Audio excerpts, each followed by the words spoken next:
All right. Well, I'm I'm very pleased to have the first of a traveling exhibit of my work, and I would like to just tell you a bit of the background on the African Palestinians. It was 1988, and I had just gotten my feet wet, having lived for 3 months in the Jabalia refugee camp in Gaza. I see a smile. Somebody is familiar with Jabalia, maybe. And it was the beginning of the first Intifada. And for R&R, or for rest, let's say, I and a few of the others found ourselves eventually in Jerusalem and wandering the old streets of the old city, trying to negotiate my north and south and east and west and which alleyway I'm in and not in and so forth. I saw a young woman, an African-looking woman who I assumed in my kind of racial profiling must have been maybe a tourist like me from some other place. And maybe she spoke English. Could you tell me how to get to Al-Wadi Street? I wanted to get to Al-Wadi Street. And she said, well, you make a left and a right and a left and a right. Now, where are you from? She said, I'm from here. And that was sort of the beginning of a relationship right at that moment in that alleyway. She then took me down to her community where I encountered for the first time this an interesting community that is on both sides of a very narrow street that leads to the big green doors, giant green doors, which are goodness knows how old, the doors to the Haram al-Sharif, the primary doors for the Islamic population to enter and to leave from, to go to the famous Dome of the Rock and the Al-Aqsa Mosque. So on either side of those two big green doors, with little doors inside the big doors, you know that architecture, on either side was, in the 1400s, a Mamluk prison. And that Mamluk prison was what you would imagine a 1400 prison would be like. Heavy, heavy, bulky stones and wrought iron bars and so forth. Well, that prison remained looking like a prison through and on until the Ottoman period and into the Balfour Agreement 1914 era, when more and more African pilgrims coming to the third holy city, Jerusalem, from places like Sudan, from Western Sudan, Eastern Chad, some from Niger, some from Senegal, wending their way to the holy city for religious pilgrimage purposes. But it was a big deal to get to Jerusalem, and most said something in Arabic which would be, phew, whatever that might be. It's a big deal to get here. I think let's see if we can stay. And the Islamic Waqf authorities of Jerusalem in that earlier period noticed that some of the young men were quite tall and elegant and strong and noble.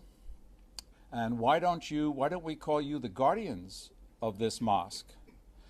And we'll give you apartments in an old prison on both sides of this alleyway. And so that old prison today remains as the primary dwellings of, say, 50 to 60 families, people don't know exactly, 50 to 60 African Palestinian families. This was my first encounter. Well, when with an obsessive disorder, which I have about a number of things, one is returning to Palestine every year. That's where I go first. And I'm welcome, and they're all friends of mine. And young Tamam introduced me to their Mukhtar, to their leader, a man named Ali Jidda. Some of you have probably been watching the film I made of Ali Jidda in the little alcove here and some of the photographs. Ali Jidda, I'm going to editorialize. Ali Jidda has a countenance about him, a Malcolm X kind of countenance, a very noble, elegant man. 4 languages fluently, 19 years in an Israeli prison. He was pardoned, or whatever the right word is, on a prisoner exchange in 1987. An Israeli pilot or soldier was captured in Lebanon, something like this, and there was a swap. and out he came. Ali Jidda, as a prisoner, did happen to learn a bunch of languages while being an inmate. He is the alternative tour guide. If you go to the old city and go to the Jaffa Gate up at the top, where the main sort of intercourse there of several lanes and alleys and hotels and so forth, and up at the Jaffa Gate, Ali will stand there where he is attracting tourists who want to have a political tour of Jerusalem. Not a religious tour particularly. He'll point out the Church of the Holy Sepulchre and he'll point out the Al-Aqsa, but he wants to tell you what the intifadas have all been about and what the history of Palestine activism is all about. So when you go, please look for Ali Jidda up there by the Jaffa Gate. Wonderful man.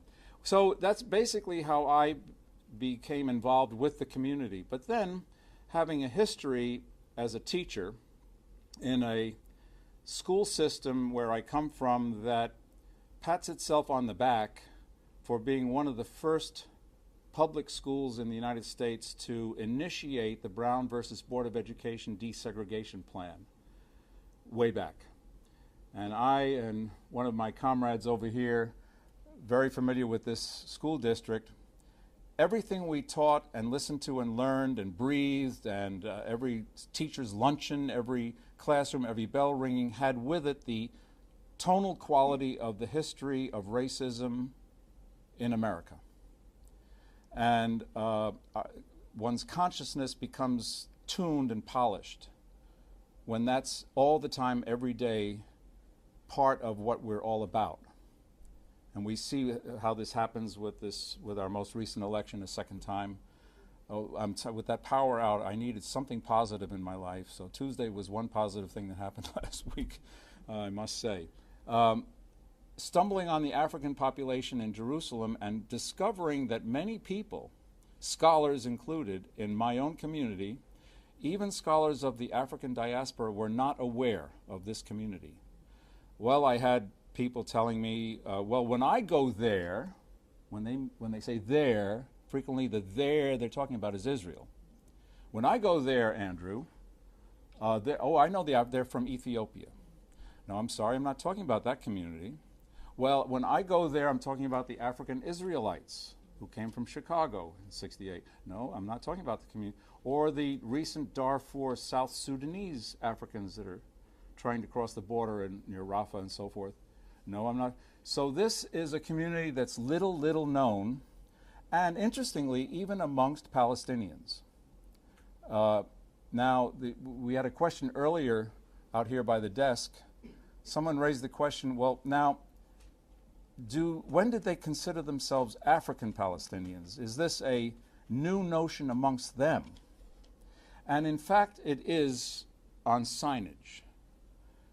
With the beginning of the First Intifada, according to their leadership, they found it interesting and important for them to identify themselves as a hyphenated Palestinian people, the way Americans identify with Italian American, Polish American, so forth and so on, Irish American. So they found that to be important because they felt it would be in the interest of a future Palestine to represent itself in a diverse way, the way some Western countries are happy to do. So this is the speech I get. There are other questions that come up in the closeness and the intimacy of getting to know a community like this. For example, what kind do you encounter a racism as an American might think of it? And the answer is yes. My Arabic is poor, and please forgive me for this, but there is in Arabic this word slave.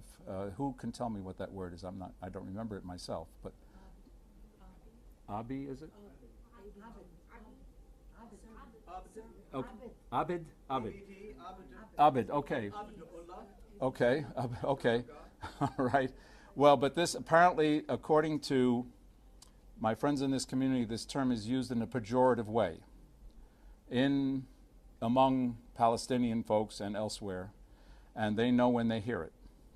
So yes, in another context, another construction than might be familiar in our culture, but yes indeed. But on the other hand, this particular community And some of its leaders are considered heroes and carry themselves with the nobility of a kind of a heroic nobility because of their own personal history in the struggle. Many, if not most, of all the men have done long prison sentences in Israeli jails in this particular African community.